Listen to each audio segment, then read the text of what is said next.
A secret high-level council meeting aboard the flagship Elysium, the pride of humanity's continuum. In this dimly lit chamber, a blend of sleek holodisplays and centuries-old relics of human ingenuity, human leaders deliberate over the rumored Ascension device. This device, now coveted by the Kolshians and their enigmatic Zavarin allies, is said to hold the key to a transcendent state known only in whispered legends as Kwazu, a level of cosmic existence beyond mortal ken. High Chancellor Miriam Stone, her voice measured yet resonant with ambition. Colleagues, we are on the brink of a monumental shift. Intelligence confirms that the Kolshians, and disturbingly the Zavarin, have harnessed a technology capable of erasing entire star systems without firing a single shot. But rumor and fragmentary holorecords speak of an even greater potential, the Ascension device, capable of elevating its wielder to a state of Kwazu. This is not mere weaponry. It is the blueprint for transcending our physical limitations. Admiral Jonas Armitage, furrowing his brow as he studies the shifting data streams on the central display. Transcendence has always been the lure of the unknown, High Chancellor, but at what cost? Our preliminary studies suggest that this device manipulates quantum fields on a scale we barely understand. If mishandled, it could not only destabilize the fabric of reality, but also backfire catastrophically on us. Dr. Evelyn Carson, her tone a mix of scholarly excitement and cautious inquiry. Yet consider this. Our Nexus Laboratories' analyses of recovered fragments indicate that the device is the culmination of an ancient science, a synthesis of lost cosmic engineering and modern quantum dynamics. If we could safely integrate its principles, we might trigger an evolutionary leap. The state we call Kwasu is said to be one where consciousness unburdens itself from physical limitations, a true post-human existence. Commander Rain, leaning forward, a steely glint in his eyes. Our field units have intercepted chatter regarding an abandoned installation on the outer fringes of the Norma cluster. It's rumored to house the primary cache of this technology. However, the site is heavily guarded by Kolshian sentinels, and if word of our intent leaks, the Zavarin might move to secure it permanently, or worse, annihilate any challenge. High Chancellor Miriam Stone, nodding slowly. This is precisely why our mission must be both covert and decisive. For too long we have watched others, Kolshians, Auxur, even the Venlil, wield power born of pain and destruction. Our path is different. We seek to claim this device not for dominion, but for the ascension of humanity. We are poised to evolve into beings of higher consciousness, to assume our rightful place in the cosmic order. Admiral Jonas Armitage. Ambitious as it is, this plan carries unparalleled risks. History is littered with the ruins of civilizations that reached too high, too fast. We must ensure that our pursuit of Kwasu does not spiral into uncontrolled chaos. Our operatives must be prepared for every contingency. If the device alters reality as we suspect, even our best-laid plans might unravel. Dr. Evelyn Carson. Indeed, the theoretical framework we've constructed is fraught with uncertainties. Yet every breakthrough in our research has come with risks. With careful calibration and a deep understanding of its quantum architecture, we can harness the device to augment our collective consciousness while neutralizing its destructive potential. Our simulations suggest that the transition, if guided properly, could usher in an era of unparalleled unity and insight. Commander Rain, I will coordinate with our deep space intelligence cells to assemble an extraction team. Our target installation is our only lead. The mission must be swift, surgical, and absolute in its secrecy. I propose that we deploy a specialized strike unit equipped with the latest cloaking and quantum disruptors to disable any hostile systems in situ. High Chancellor Miriam Stone. Then it is decided. Humanity will not simply inherit destiny, we shall seize it. Our agenda is twofold. First, to secure the Ascension device and prevent its misuse by those who would use it to sow chaos. And second, to unlock its secrets so that we may transcend our limitations and ascend to Kwazu. Let it be known that this mission is not an act of aggression, but the next step in our evolution. A heavy silence falls over the room as each leader contemplates the magnitude of their ambition, a cosmic gambit with stakes as vast as the universe itself. Admiral Jonas Armitage. Prepare the operatives, Doctor. I want every risk assessed and every variable accounted for. If we are to tap into this next level of existence, We must do so with every safeguard in place. Dr. Evelyn Carson, I'll dispatch our top quantum theorists and post-human specialists to begin around-the-clock analysis. We need to understand the underlying principles before we can integrate any part of its design into our systems.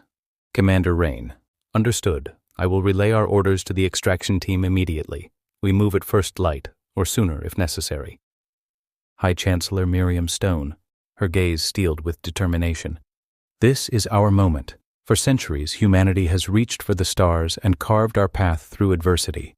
Now we reach for a destiny beyond mere survival, a destiny of ascension. Let the pursuit of Kwasu be our legacy, and may we rise to claim the future that is rightfully ours. As the meeting disperses into hushed urgency, the fate of humanity, and indeed of the cosmos, hangs in a delicate balance. While the Venlil prepare to thwart the destructive potential of alien technology, the humans set their course toward a daring transformation, willing to risk everything for the chance to transcend and evolve.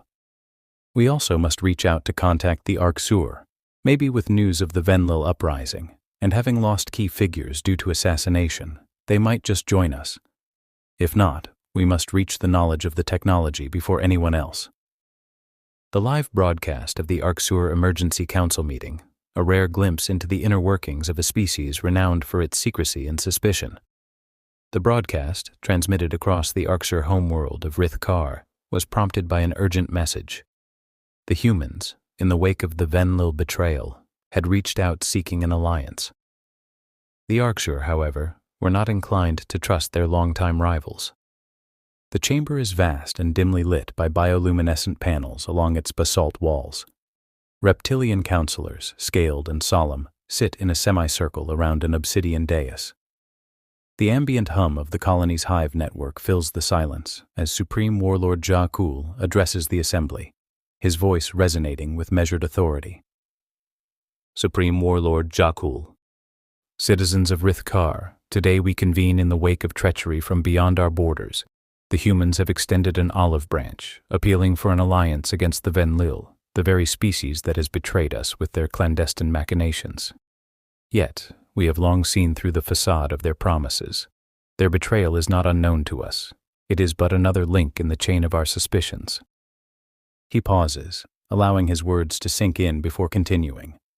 Supreme Warlord Jakul, Kunted, we are presented with a stark choice. One path urges us to remain aloof, gathering strength in secret, building a mightier army to secure our sovereignty. The other path tempts us to act immediately, to contest the new technology before the humans, and by extension the Venlil, can harness its full potential. It has come to our attention that the humans have already secured a small fraction of what is known as the Ascension device, technology rumored to unlock the next level of cosmic existence, Kwasu. Yet their reverse engineering efforts have borne little fruit, and their true intent remains murky. Why, you must ask, would they venture into the heart of Kolshian territory if they already hold a sample of this power? Perhaps they seek to understand it, to master its intricacies. But such curiosity comes at a price. At this, Councillor Varu, his scales shifting with barely concealed agitation, interjects. Councillor Varu, we have heard of the humans' extraction of this technology, yet their progress is as tentative as a hatchling's first flight.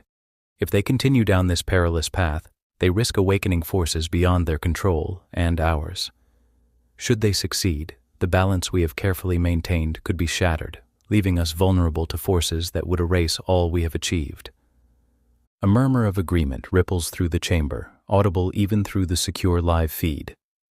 Councillor Zir, let us not forget the alternative. If we choose to build our own might in isolation, our focus on internal fortification might leave us too slow to counter any aggressive move by the humans or their Venlil allies. Our honor, our legacy, and our future are at stake. We must decide whether to strike swiftly to seize the full measure of this new power, or retreat to ensure that we do not become relics of a forgotten age. The camera pans slowly over the council, capturing the tense expressions of Arc-Sur leaders whose ancient eyes betray both caution and resolve. As tradition dictates, the matter is not solely decided by the ruling council. The fate of the Arc-Sur rests in the hands of its people. Supreme Warlord Jakul, In accordance with our sacred process, we now call for a vote. All citizens of Rithkar, hear this call. Do we choose to withdraw from this cosmic contest and build our strength in secrecy, or do we risk all, pitting our ambition against the combined might of the Venlil and humans, to secure the Ascension device before it reshapes our destiny? The broadcast shifts to a mosaic of images from public gathering places on Rithkar. Reptilian citizens, their voices carrying through the Hive network, cast their votes in real time. The data streams flash across the screen, and within minutes, the tally is clear. Digital announcer, in a calm, synthesized tone. Vote tally complete. The majority of our citizens have chosen immediate action. The mandate is clear. We shall not sit idly by while the humans and Venlil gamble with a power that could unmake our very existence. The chamber erupts in a chorus of measured hisses and clicks, a language of both celebration and grim determination. Supreme Warlord Jakul, solemnly. Then let it be known throughout the Arksur Dominion, we will marshal our forces, expand our fleets, and race against time to claim the Ascension device. We will strike at the heart of the human reverse engineering efforts, and in doing so, preempt their understanding of a power they are unworthy to wield. Failure is not an option, for if we allow this technology to mature in their hands, all our achievements, our sovereignty, our heritage, could vanish in the blink of an eye. He rises slowly from his seat, his scaled form silhouetted against the deep red light of Rithkar's twilight. Supreme Warlord Jakul, concluding. Prepare the armadas. The time for cautious contemplation has ended. We shall either harness this Ascension device for our own evolution, or prevent it from ever endangering our balance. For the honor of our ancestors and the future of our people, the Arksur will not be outpaced. As the broadcast fades, behind closed doors, the Arksur command centers begin mobilizing. In hidden laboratories and war rooms, engineers and strategists work feverishly to convert the citizens' mandate into a formidable plan. Even as the humans press onward to the Kolshin Nexus, seeking answers to their riddles of power, the Arksur are already poised to seize the advantage. The galaxy stands on the cusp of a reckoning. In this delicate interplay of ambition, betrayal, and the hunger for transcendence, each faction's next move could tip the balance of power for millennia to come.